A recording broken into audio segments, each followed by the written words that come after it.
La Fiscalía y la Policía Nacional allanaron en horas de la mañana la vivienda de Nelson Gustavo López, alias Yacarepó, y también la vivienda de su madre. El dato representativo es que este sujeto, buscado por la Policía Nacional, vivía cerca de la capital del país, en la ciudad de Villa Hayes.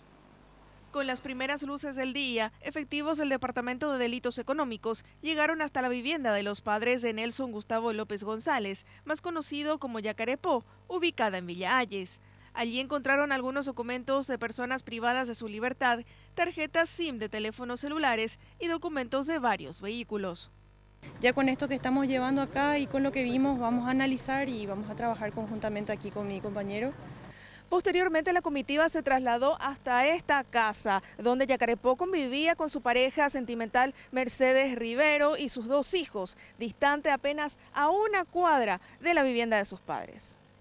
También en el sitio se encontraron tarjetas SIM de teléfonos móviles y varias facturas de envíos de dinero, cuyas pistas serán investigadas. No son montos importantes, pero sí manejamos ciertos datos y son importantes porque efectivamente se corroboran. Sin embargo, en ninguno de los procedimientos se encontraron las armas utilizadas por el grupo liderado por Yacarepó para perpetrar los asaltos o montos de dinero importantes.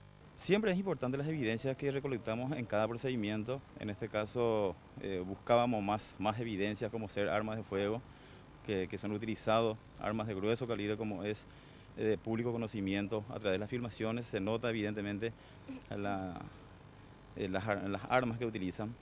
Y entonces no encontramos armas, pero sí evidencia, como ya lo mencioné, aparatos celulares como SIM card, y va a ser sometido a estudios para tratar de identificar a los otros integrantes.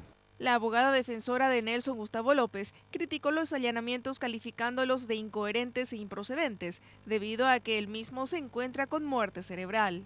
Pero esta casa ya se allanó en varias oportunidades y nunca encontraron nada. Es como, no sé qué decirte. Están siempre buscando en los mismos lugares y estando él con muerte cerebral. ¿Y te parece que si tu casa ya se allanó vas a traer evidencias ahí? Es mediático, creo que el procedimiento, más para buscar prensa que otra cosa. Todas las evidencias serán sometidas a peritaje con el acompañamiento del Ministerio Público y se analizará si existe algún grado de complicidad por parte de la pareja sentimental de Nelson Gustavo López en los hechos ilícitos que le son atribuidos.